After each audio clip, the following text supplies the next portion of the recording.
Good morning. And I think that the first comment of the day for Chris down in Australia um, kind of says it all, kind of sums up the feeling from the Celtic fans. Lots to talk about this morning. Let me just double check the volumes. Does kind of sum up the feeling from everyone that was watching the game on the television and the fans that were at the match. Let's start at the beginning. Let's start at the beginning of the evening. Let's talk about the fan protest. And I did know that the protest was going ahead. Obviously, I couldn't say anything publicly on here. I kind of alluded to it on the video before the game that there was going to be a protest. Really disrespectful to the club, his teammates, the manager, the fans pretending he's fit to play. Never uses his left arm, talking about Kasper Schmeichel. We'll get to Kasper Schmeichel in all good time. But I think that we need to talk about the bit that seems to be upsetting a lot of people, and that was the demonstration last night. There were over 200, to give you a bit of background about it, there were over 200 organisations represented. Do you know, that's not, and it wasn't the Green Brigade choice, it wasn't a boys Celtic choice for the demonstration last night. It was the Celtic Fans Collective. The Celtic Fans Collective made the decision to do the protest. It was buses from all around the country that pushed for it to happen. And there's one thing for sure. I'm not going to say whether it was right. I'm going to keep my opinion to myself because I seem to get shot down whatever way I seem to go. But it was a collective decision for that demonstration to happen last night. And you can see the clear division within the fans that do not go to games and the fans that do go to games.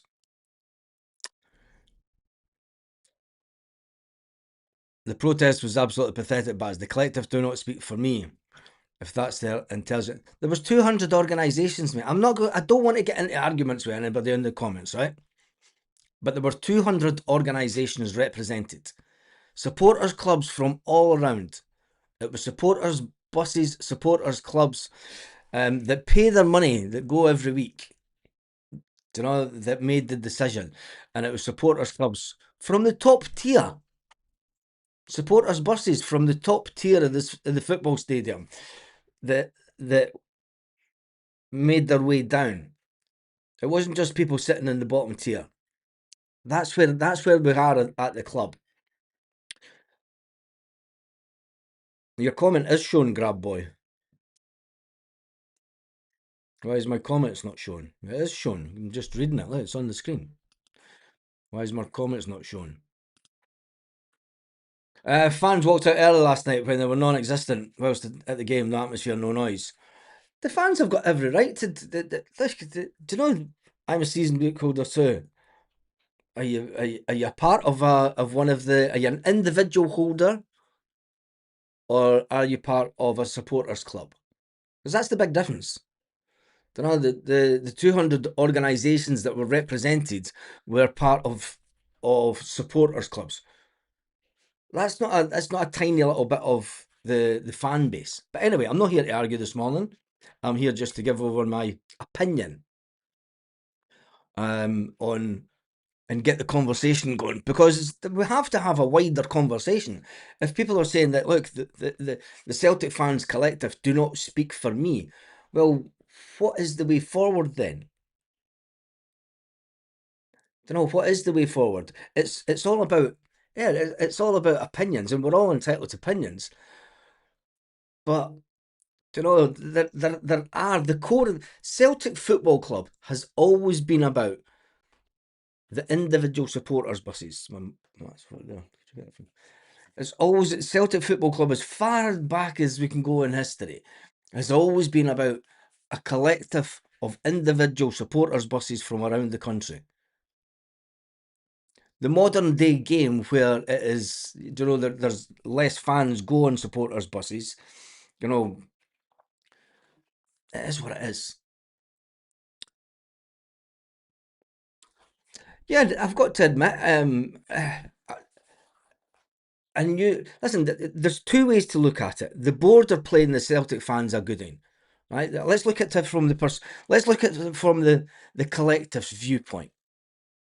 Right, there was a meeting with the Green Brigades earlier on in the week. The Green Brigade had a meeting with the board. They could not agree on certain specifics to allow the Green Brigade back into the games. The board opened the door and said, we can come back in, but the Green Brigade also demanded. They put in a set of demands. One of the biggest pictures from last night, I'm going to go into this. Where is it? This is where the club are at the moment, with the boards and its disrespect for fans. But this was at the game last night, and this image. Let's see if we can zoom in on it. And as you can see, there was police stopping people getting and walking and in an exit pathway. Now the police were there saying, well, why do you have to walk this way to exit the stadium? Well, it's an exit path. They were not letting anyone walk past the board or get near the board members.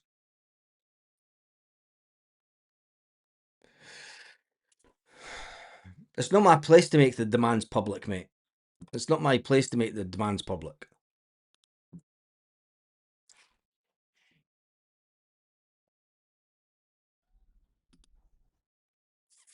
But anyway, that's where we are with the board. Putting stewards and police so that nobody can walk past, nobody can exit the stadium along that exit route. Anyway, it is what it is, isn't it? It's Mark Hargreaves is one of the main reasons the meeting didn't go well.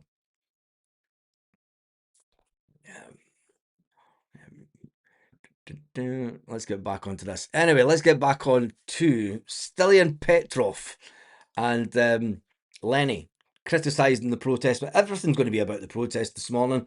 Martin O'Neill criticised the protesters. We all seen the video last night. Martin O'Neill said that the fans need their head looked at. The board have us against them mentality. Yeah, they do. Danny Boy says, just walk away, Martin. You do not need this. I don't think it's I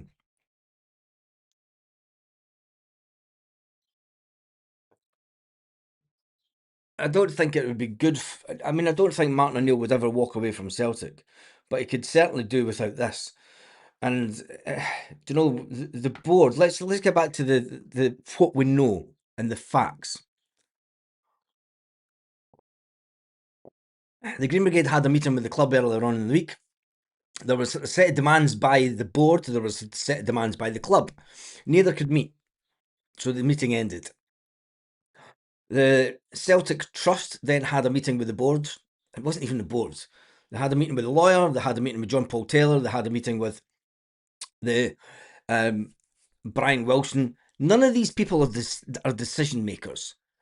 Everything that was asked about at the meeting with the Celtic Fans Collective was, we need to go back and get the answers from people that can make the decisions.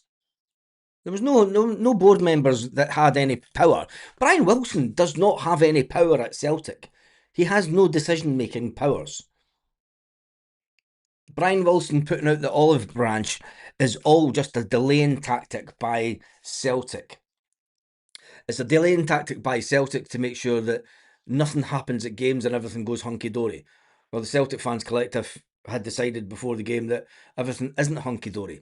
The delaying tactics of the board, the delaying tactics of, we'll just fucking pan them along. We'll talk about it next week. We've not got time to talk about it this week.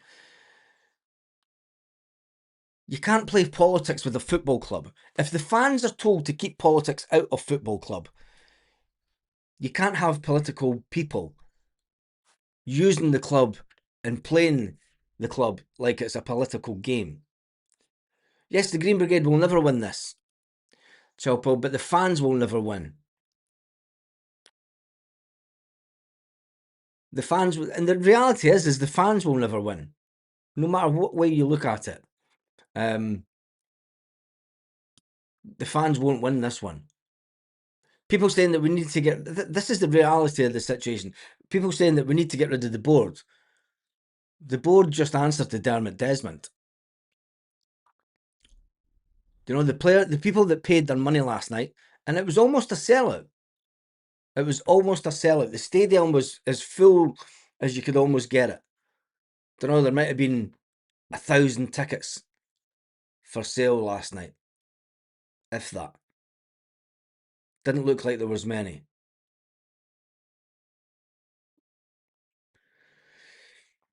But there's one thing for sure: the people that go to games pay their money, and they've got the choice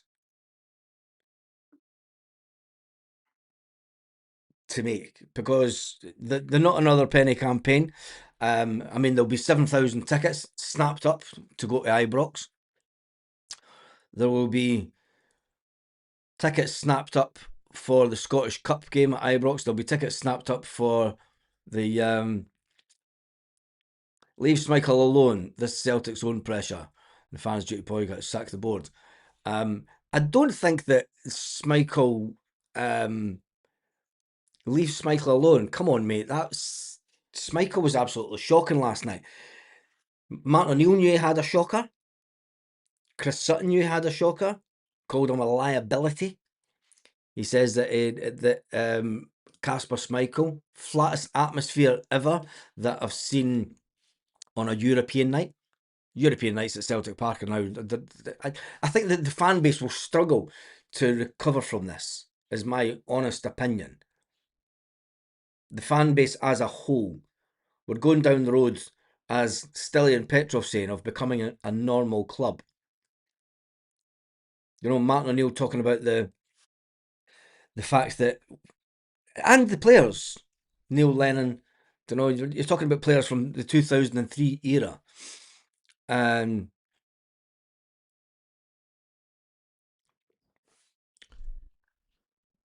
they were at Celtic at a time where the fan base was together. The fan base didn't need a Green Brigade. The fan base didn't need a boys Celtic. There was no need for it whatsoever, because the whole stadium was rocking. We've turned into a pretty average support. This nonsense that they were the best support in the world. Can we stop pumping that out there now? Because we're not. It might hurt some people's feelings by saying that we're not the best supporters in the world. But when you look at it, you know, people that pay their hard-earned cash, that go on buses, that run buses, have got every right to protest it in the way that they want. Magnus says, thanks for the watch along last night. Yeah, seemingly there a lot of people couldn't find the watch along last night. I think I kind of know why Google wasn't pushing it, but I won't say it on this because Google are probably watching, as is the Scottish football hierarchy. But anyway, Chris Sutton, as flat as an atmosphere on European night as I can remember. Sad to see. The result, no surprise. This is a bang average Celtic team, outclassed by an OK Stuttgart. Schmeichel has been a top class keeper, but he is becoming a liability, and he's not the only one. And that's Chris Sutton, who played with Rab Douglas in goals. So I think he knows a thing or two about shite keepers, because I mean, Rab Douglas was was no shrinking violet, was he? It wasn't exactly up there. We've turned on each other, and it's absolutely shocking behaviour. That's the way that the board wanted, though, isn't it? It is the way that the board want it. You know, divide and conquer. It's a typical. You know, they have these in textbooks. Hierarchy of management stuff. I remember learning about it in the early 2000s when I was doing a diploma in production and inventory management back in the day for my work at the time. It is just classic divide and conquer. And that's what Brian Wilson has been brought in for. Now, during the meetings this week, Brian Wilson did say that there is going to be changes when it comes to boardroom level. He wouldn't allude to it. He says there'll be changes in the summer. The summer's too late. You know, we have people at the club at the moment who are making decisions on the next Celtic manager. We all need to back Martin O'Neill between now and the end of the season. There's still a chance we can win the league. If Schmeichel's dropped, there's still a chance that we can win the Scottish Cup. But it's not just Kasper Schmeichel. When you look at the way that we're playing just now, that's not a Martin O'Neill team. It's not a Martin O'Neill team to go backwards and play along the back line. I think Sean Maloney and Fozzie, do you know, as good as they are, they're all about this possession played modern football shit. And the question for me would be, how much influence has Martin O'Neill really putting on this team? I'm trying to stay out the sun because, as you see, the sun's coming through a tiny little bit. I need to sort that. The biggest problem is Trusty. He shits his pants, and I think that there's many that didn't. It was listen. When we talk about the fans being a collective, last night at the team was just rotten last night. Stephen says, "What about Bernardo? 5 million for that." Honestly, we paid 3.5 million, Stephen. The only thing that I would say about Bernardo is he needs better players around him. He played at the beginning of the match. We played a 4-2-3-1 formation. It was more than obvious to see that we're playing a 4-2-3-1. When Paulo Bernardo was sitting in the space beside Callum McGregor. He was running the line beside Callum McGregor. Brilliant. But Daizen Maeda was causing issues on his side of the pitch. Tenecti was keeping the ball too long on his side of the pitch. Tenecti trying to be the superstar. Doesn't work. Just play the team game. Like when we watched the game last night, when I was doing the watch along, we were looking at the way that the Germans were passing. And it was one touch, turn, pass. One touch, maybe two touch, pass. But the majority of the time, the Germans, Stuttgart, they weren't a great team. A good Celtic team wipes the floor with that Stuttgart team. Martin O'Neill knows it. Everyone that was had any connection or watched the game back in 2003, I think the Stuttgart team back in 2003 were actually better than this one. Shows you how far Celtic have regressed. Think about that. That the Stuttgart team in 2003 that we beat were better than the Stuttgart team from last night. And that's the reality of the situation. The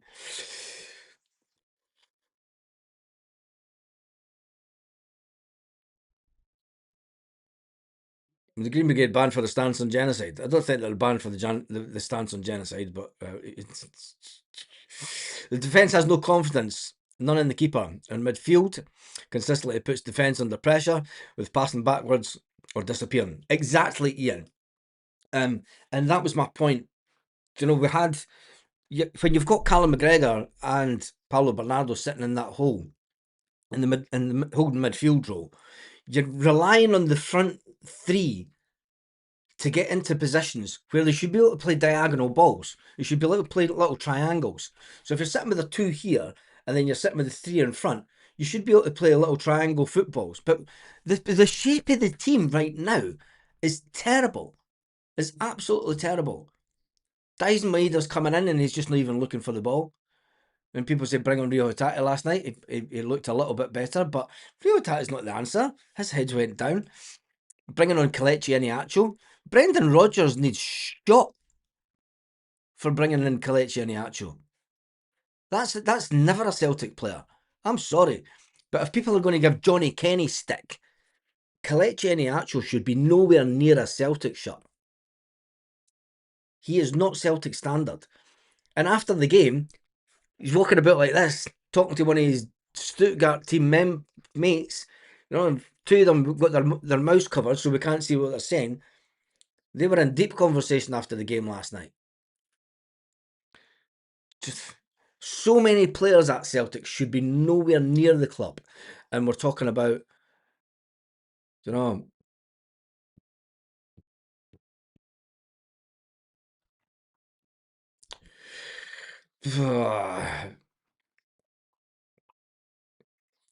last night we were being pressed back when we got the ball and keep playing into their traps. Yeah, because they had watched the way that Celtic play. You know, these Celtic players. The unfortunate thing is we need wholesale change at Celtic. You know, it's not just a case of. I still think that the inability of the club to bring in a top class defender, never mind bringing in a young guy that can't get a game down south, just to cover where Stephen Welsh has left. Do you know Stephen Welsh was going to be fourth choice? We brought in someone to be fourth choice. We didn't bring in someone, or we didn't even try and buy someone to put pressure on Austin Trusty, to put pressure on Liam Scales. We're playing with Liam Scales and Austin Trusty at the end of the season. That doesn't fill me with confidence. Those two players have got a freebie until the end of the season because there's nobody better than them at the club. The young boy that came in isn't better than Scales, isn't better than Trusty. He was brought in as backup in case we need him.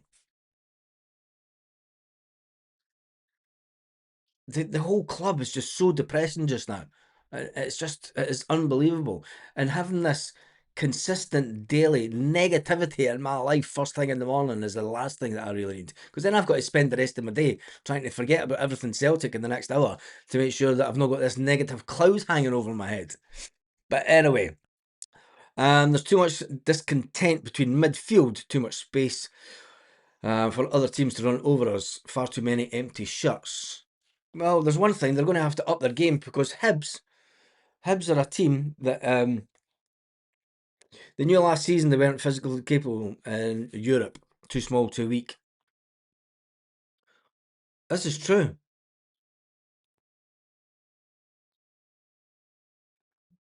It is true. You know, what's it going to take to drop Casper? Martin O'Neill won't drop Casper. Martin O'Neill said last night he's got many things to think about, but I think ultimately Sean Maloney, and I'm dreading next season. See if it's Martinez and Sean Maloney.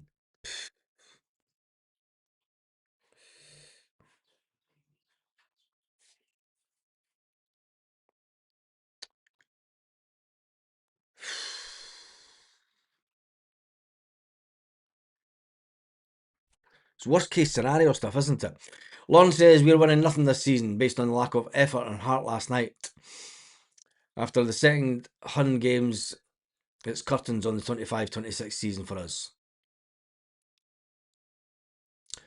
At that point, then, it's too late.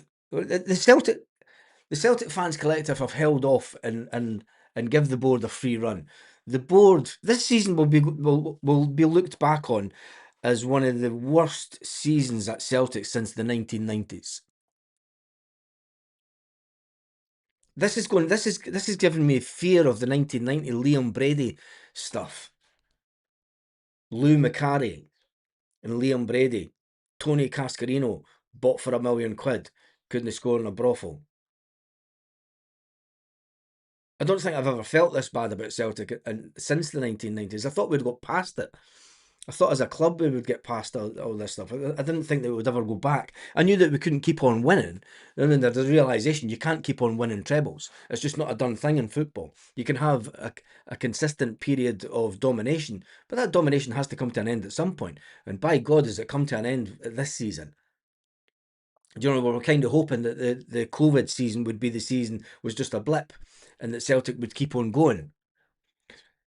25 years ago, we were buying Chris Sutton, John Hartson, Neil Lennon for £6 million. 2026, Martin O'Neill can say all he wants. Look, a £75 million player has been bought to be on the bench in the English Premier League. We need to stop looking at the English Premier League and comparing ourselves to the English Premier League. Bodo Glimt, that team that seems to always be the thorn in the side of Celtic, be it with selling us players or a manager's name or the fact that they're doing better in Europe than us. It can be done on smaller budgets. You need the right manager. You need the right hierarchy. You need people with the right ambition at the club.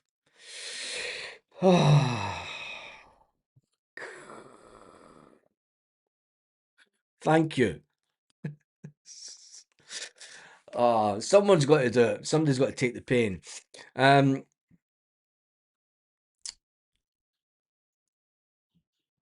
No. Is it worth the Celtic supporters clubs turning their attention to trying to actively find ways to bring the atmosphere and harmony back inside the stadium? Fans fighting with fans inside the ground every game.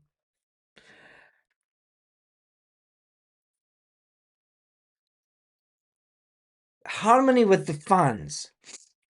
When the majority of fans won't change.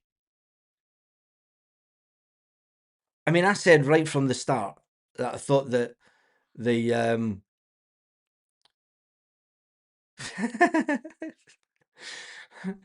mate, I ran out of milk this morning and I was seriously considering it. But the missus frowned upon it.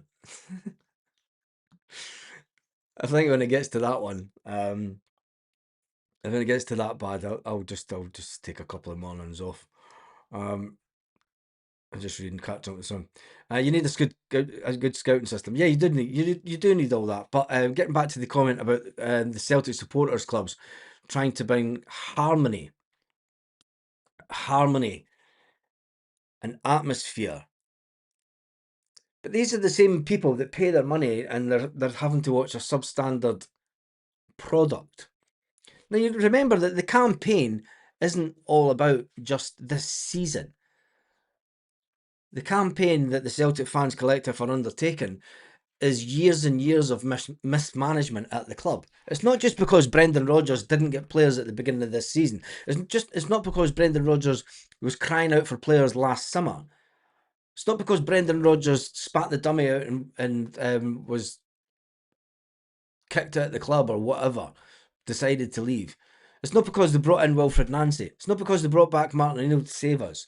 It's years and years and years of collective mismanagement by the club. You know, this isn't the reaction from the fans. The fans aren't like the board. The board are reactive. They haven't been proactive for years. Ever since Ange Postecoglou left the club, they stopped being proactive. Proactive in the transfer market. Proactive in bringing in players so that when a player leaves, you've got a ready-made player in the background. Good clubs do that. Ange Postecoglou knew that. Hence the reason that he would always buy in the winter window. Nobody complained. People are saying, oh, where's Mvuka? Where's this player? Where's that player? Nobody complained during the Ange Postecoglou era when Ange would buy a player in January and he would play 7 or 8 games between then and the end of the season because he was a squad player, because he was being brought in for next season. Ange Postecoglou used to say, or did say, at Celtic, when you bring a player in the winter window, it takes till the summer till he gets the pre-season. It takes him 2 or 3 months to settle down. He's living in an apartment. He's got to get his family over. If you've got young kids, they've got to get the kids in school. You've got to get the missus a car. He's got to get him a car. You've got to get all these things. But we're expecting football players to just click and have nothing in the back of their mind thinking day-to-day stuff. When you go into your job, if there's something pissing you off at home or something worrying you at home, you don't perform at your job because you're thinking about that. You don't switch off everything, but we expect football players to do it and just forget about everything that's going on in their life. Ange Postecoglou knew that, so Ange would bring in players. If he bought a player in the winter, it's because he knew that some player would be leaving in the summer window and you get the replacement in then. The club have stopped doing that. We're bringing in loan players. And that's a good business model. Bring in loan to buy, so if they're shite, we can get rid of them. No, we're bringing in loan to buy because you can't bring in a load of players in this window for the next manager to go, they're fucking shite. They're not going to play my style of football. How much is the style of football going to change in the summer? We're all talking about a change of formation. 4-3-3 is not working. We played a three at the back. That didn't work under this squad of players. We need wholesale changes at the club. And it has to be the fans that push the board to get the wholesale changes. And when the fans do start pressurising the board, you've got people that sit at home and people that watch all around the world saying, oh, you fucking shouldn't be doing that. You've got fans that go to the stadium that don't agree with the protest that say you shouldn't be doing that.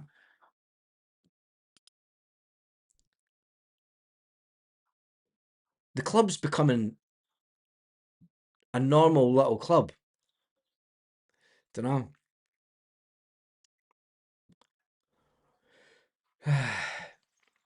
Yeah. Hey Baz, if you watch the game again, observe Casper passes too quickly. Yeah, we've been calling out for him to pass too quickly, but it's his ability to pass. It's not just him last night, by the way. It's not just Casper Schmeichel. I'll get back to the bit where we were watching during the watch along. We were watching the Germans one touch pass, and at the same when Celtic got the ball, I was counting the passes on the watch along, and you're like, why are we taking so long? Casper Schmeichel trying to get the ball out to try and get the players to move up the park fast enough. Do you know what's good about Sinisalo? It's when Sinisalo gets the ball and you can see Sinisalo shouting at the players, fucking go forward. Casper Schmeichel doesn't do that. And don't even get me started, and we all said it, about Casper Schmeichel diving to his left.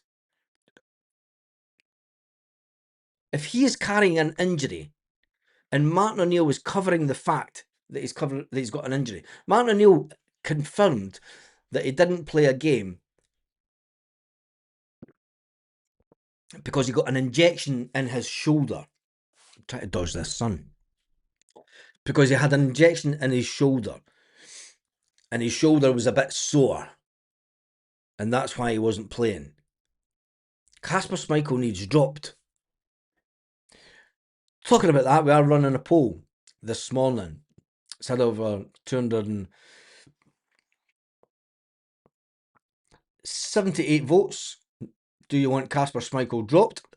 91% say yes, 9% say no.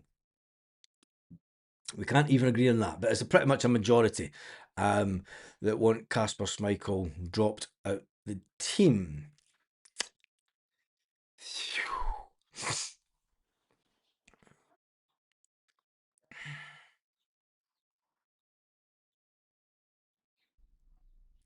But as you need the club with the fans, yes, I'm not even going to repeat the rest of that, but Stephen, you do.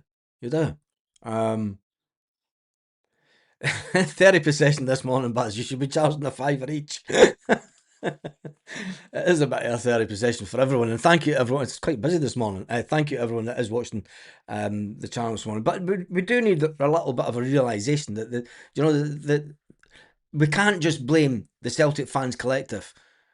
We can't put all the blame on them. We can't blame just Casper Schmeichel. Casper Schmeichel had an absolute shit show last night. But what we'll have to do this morning is we have to dust ourselves down and we have to think about the game this weekend. The players should get absolutely no time. Casper didn't even bother using his left arm. Poor goalkeeping, says Mikey Boy 7. The irony of last night and it's such a Celtic fans thing to do. And it did, and this is why it reminds me of the 1990s. Because when we were bad in the 1990s, there was a song we used to sing. We've spoke about it before. We always look on the bright side of life. We always look on the bright side of life. We do, we do, we do, we do. Last night, Casper Schmeichel got a little ironic cheer. Yay! The sarcasm from the fans is still there. The banter from the fans is still there. They need a little bit of direction and a little bit of love from the board, which they don't seem to be getting. The protest was ridiculous. There might be no fans in the stadium the next European game. UEFA crack the whip. Grow up, act like constructively rather than playground antics. Potato. Pato 20. Pato. The Celtic Fans Collective did that protest due to the fact that the board played them like idiots. The board played the fans like idiots this week. Call meetings, delay tactics. Call meetings, delay tactics. All to make sure that everything's going to be fine for the game. The Celtic Fans Collective had no other option than to do a protest at the game last night because of the antics of the board this week. That's the honest. I'm just giving you the honesty of where the situation is. I'm not making it up. I'm not just fucking grabbing shit out there. I'm not getting told by a mate. I was at the online meeting with 200 other individual fan organisations, supporters clubs.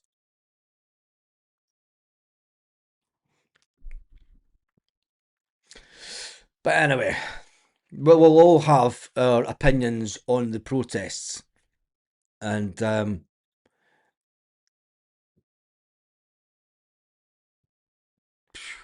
thank you for that, mate. Question: what did they do at training? Tactics went out the window. Yeah, the tactics. I think everything just went out the window. Schmeichel is toxic, and O'Neill is being found out. I don't think O'Neill's been found out. I think O'Neill is relying too much on Sean Maloney and Fozzie. And I don't think that bodes well for the future. The protest will continue, and rightly so. Yep.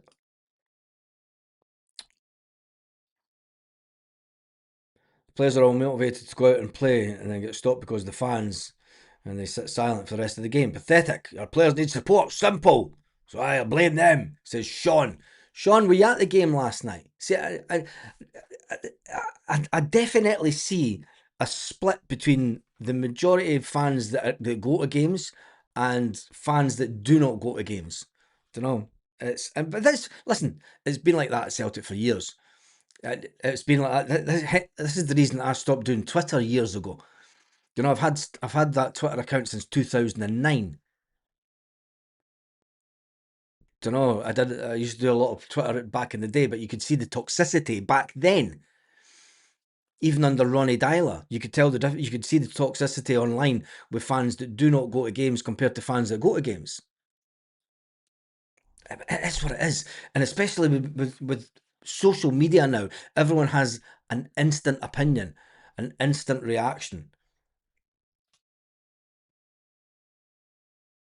Anyway, we all need to just calm the hell down this morning because you've all got to go to work today. The Huns are going to be trying to rip your pure pish out of you. And thank God there is none round about here that I know of. I don't think there's any, to be honest. But anyway, what's this shadow bit there?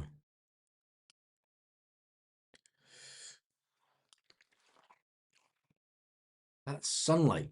How's it turning green? Because it's turning green on my shirt. Anyway, right. Let me just do this. kind of covered everything this morning. Let's jump into the comments and see what you're saying in the comments section. How could you drop Yang for Maeda, who's been poor for weeks? If not months. Crazy. No leader at the back. No, there's not. I think we both know this. We all know this. The players that are at the back, I have no pressure on them. No pressure at all. There's no pressure on Austin Trusty to perform better because he knows there's nobody on the bench going to take his place. There's no pressure on Liam Scales to perform better because he knows he's not going to get taken off. He knows that there's nobody on the bench that's going to take his place. Celtic have failed us in that department. Completely failed the football club. Now, we don't know if Celtic even bid for a central defender rather than get one on loan. It's okay getting one on loan to just fill the place of Stephen Welsh. That's not what you need at Celtic right now, is it? My boy who was there last night, I wasn't paying £45, said Sean. I hope you have a great Friday. Thank you. I hope we'll try. We'll see. It's not Martin's fault. The team have been shizer all season. The protests must continue.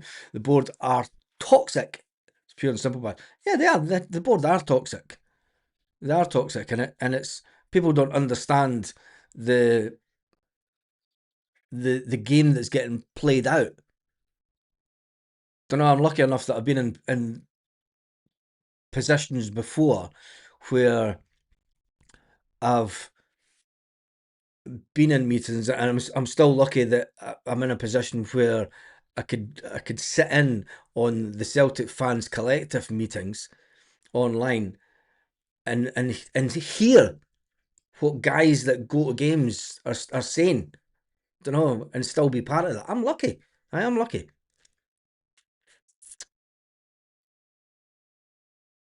I'd rather be on the terraces, giving them board hell though. Let's just say that. Listen, Trusty and Scales are shite. O'Neill has been found out. Trusty let another ball bounce over him. Nobody to replace Trusty, Scales, Schmeichel. Well, there is someone to replace Schmeichel, and it's Sinisalo, and he needs given time. Casper is even worse than Barkas. Wow, that's a slap down and a half. The fans have a right to protest, Martin. Yeah, the fans do have the right to protest, but it's where do we go from here? Because Martin and everyone else and all these commentators and all these ex-professional football players will comment on the fact that we need unity at the club and we need everyone to get together for a push towards the title. In 2003, we didn't win anything because we were focused solely on trying to get to the Europa Cup final, and we just knackered ourselves out. We're not going to do anything next week. Going to Germany. I said that Celtic would have needed a 2-goal cushion with a 3-goal deficit. There's no way that we're going to Germany and scoring 4 goals. Not a chance. Not a chance. Our bench last night, I would say young Colby, and the keepers will be the only players there next season. That's scary. Was Dane Murray on the bench last night? Where is it? I've got it on here somewhere. 2 seconds.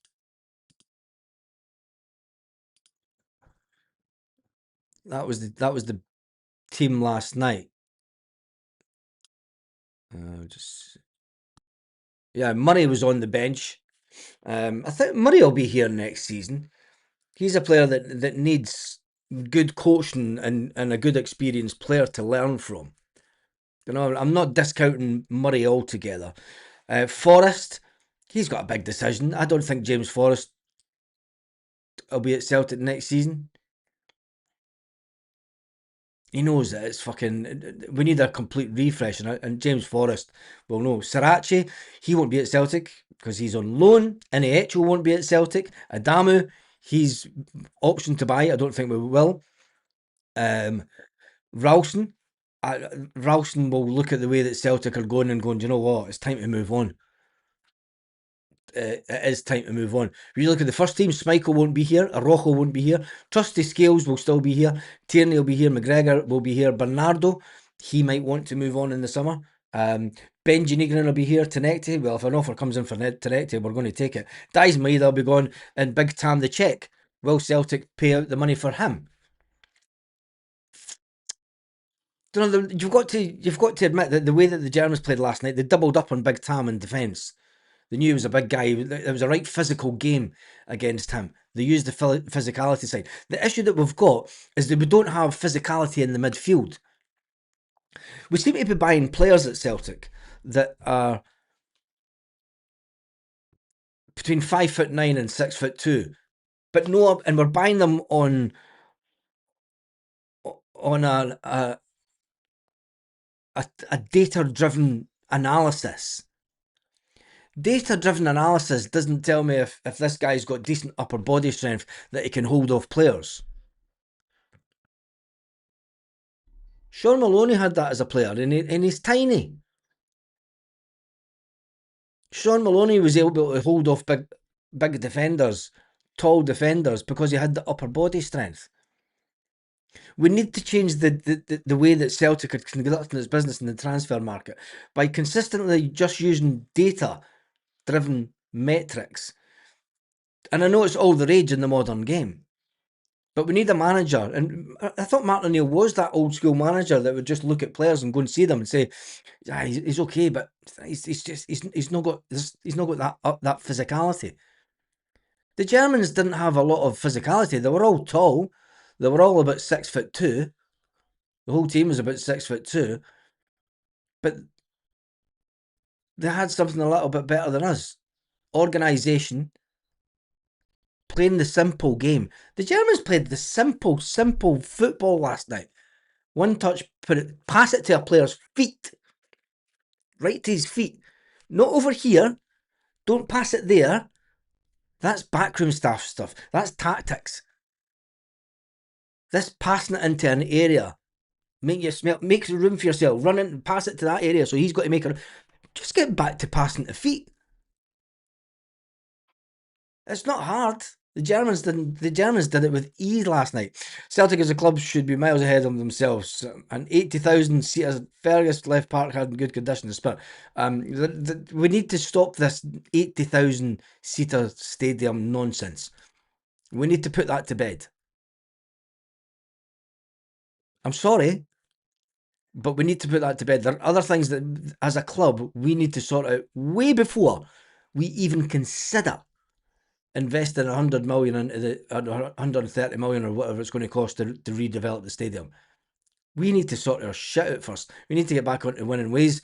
We need to get back to sorting out the academy. We need to get the academy producing. We need to start being better in Europe. There's not an appetite. Could you imagine a further 20,000 empty seats in Celtic Park last night? That would look even more embarrassing. We need to put that to bed. I'm sorry, but it's a reality. If we can put the hotel to bed, which I think was a travesty, because that was giving you an instant income. I know it would help increase the coffers of the state of the ground. That could have given you the money. If you'd done that and paid the cash up front for that project, it gives you an asset that you can use as finance for the modernisation of the stadium. But there's now not an appetite for the hotel to get built. When we had the planning permission, we had it all confirmed that we could do it. It's crazy. Absolutely crazy. One thing, celebrating a last-minute winner against the low league opposition. Another kidding ourselves that we're a big club in Europe. So sad, man. Yes, it is. It was. O'Neill trying to save what Nancy done. Celtic won't win anything while the club is divided and don't deserve to. B squad in Germany next week. Yes. Dane on the bench. I think it was Bill Murray on the bench. A fine offside line, could have been 5 small mercies. Yeah, it could have been.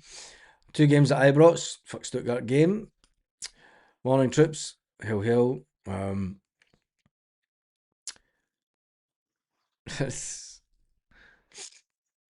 Murray's is as good as Welsh and Ralston.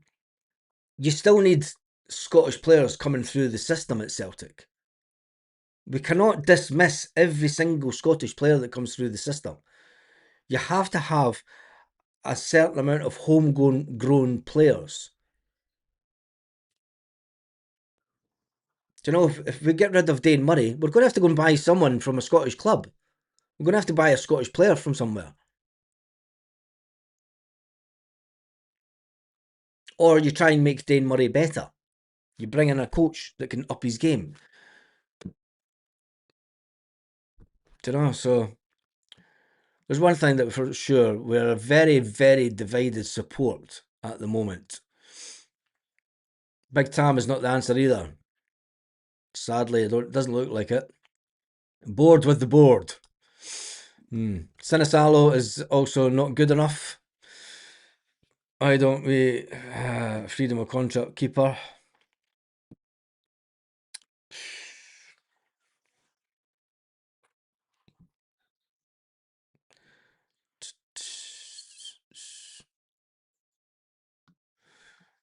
Very divisive. Comments today, as expected, but it is what it is. Anyway, I'm not sure. I'm not sure if Martin O'Neill did an interview last night, or if there will be a further interview today for the game. It'll be an interesting one, because there's one thing for sure. We do have a game this weekend against Hibs at Celtic Park. Will there be any protests? Will there be any appetite for protests? Will the fans be together? Or will fans that have already paid their season tickets just go, let's see if we can win the Hibs game, can that give us a little bit of momentum? We need to win every game. As soon as we drop any points, this is my prediction.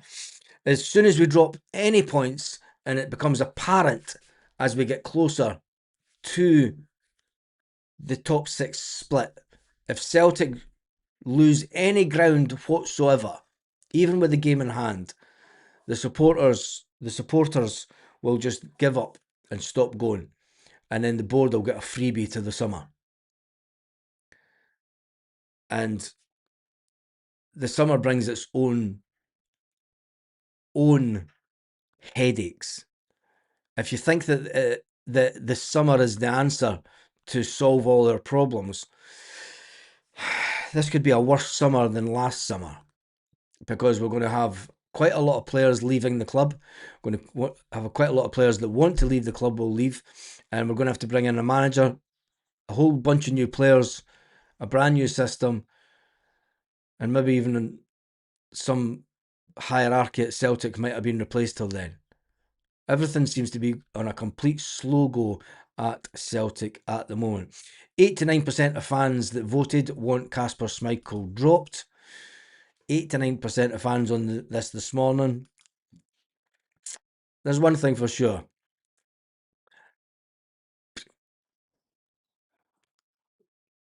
It's going to be an interesting couple of days, isn't it? Because the Celtic Fans Collective, whilst they have not made a statement as yet, will need to come out and say something. The wider fan base will want to know the next move. Will the Celtic Fans Collective have another meeting this evening? Is very doubtful. They may try and pull something together, but has the damage been done? Will there be a fine for Celtic Football Club for the balls going on the pitch? Never mind what's the keeper doing. What were the fans doing? And according to Martin O'Neill, he says that some of them need their heads looked at.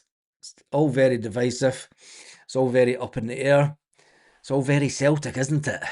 Anyway, on that note, thank you to everyone who's joined in this morning. Have an absolutely fantastic day wherever you are. It's this is what it feels to be Celtic just now.